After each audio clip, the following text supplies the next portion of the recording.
थरपारकर जो ख़ूबसूरत खितो जंहिंखे कारूंजर सॾियो वञे थो।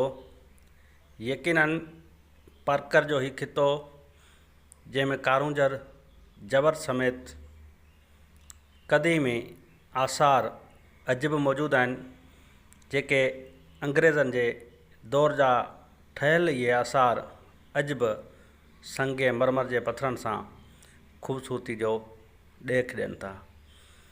बदकिस्मती सां कारूंजर जे क़दीमी मागन तोड़े कारूंजर जबल ते वक़्त जे हुक्मराननि को बि नज़र नाहे ॾिनी। उन जे एवज़ कारूंजर जबल जी हंज में ठहियल किरोड़ें अरबें रुपयनि जा ही डैम जेके वक़्त जे हुक्मराननि जी नाअहली सबबि नाकारा बणिजी विया आहिनि। कारूंजर जबल जी हंज मां बरसातूं पवण बैदि पलर पाणी रेला करे पलटी पवंदो आहे, जंहिं बैदि उहो पाणी ऋण कच्छ में ज़ाया थी वेंदो आहे। यकीनन कारूंजर मां लहंदड़ पाणी इंतिहाई मिठो ऐं पियाक हूंदो आहे, जंहिं बैदि मुख़्तलिफ़ हुकूमतनि पारां कारूंजर जी हंज में डैम ठाहिण जो फ़ैसिलो कयो वियो।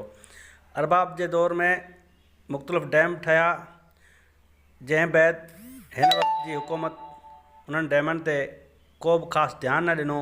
उन जे करे उन वक़्त जा जेके ठहियल डैम आहिनि उहे बि नाकारा बणियल आहिनि।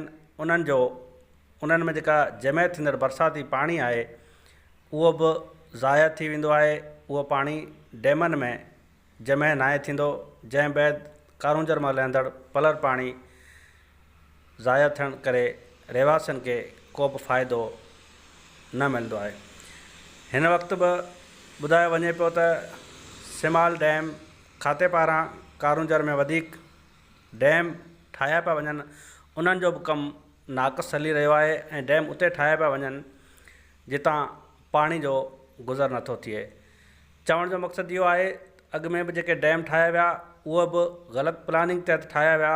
उन जे करे कारूंजर मां लहंदड़ पाणी उन्हनि डैमनि में जमा थियण बदिरां पाणी ज़ाया थी वञे थो। हिन वक़्तु बि जेके डैम ठाहिया वञनि पिया, इहे उते जा रहवासी ॿुधाइनि था त ग़लति लोकेशन ते डैम ठाहिण जो सिलसिलो जारी आहे, जंहिं सबबि वरी बि जेका इहा किरोड़नि रुपयनि जी लाॻत सां ठहंदड़ डैम नाकारा बणिजी वेंदा। चवण जो मतिलबु त सिंध हुकूमत खे घुरिजे त कारूंजर जी हंज में जेके ठहियल डैम आहिनि तोड़े जेके नवां डैम ठाहिया पिया वञनि, उन्हनि ते ख़ासि ध्यानु ॾिनी वञे त जीअं कारूंजर जी हंज मां लहंदड़ पाणी ज़ाया थियण बदिरां रहवासियुनि जे लाइ फ़ाइदेमंद साबित थी सघे।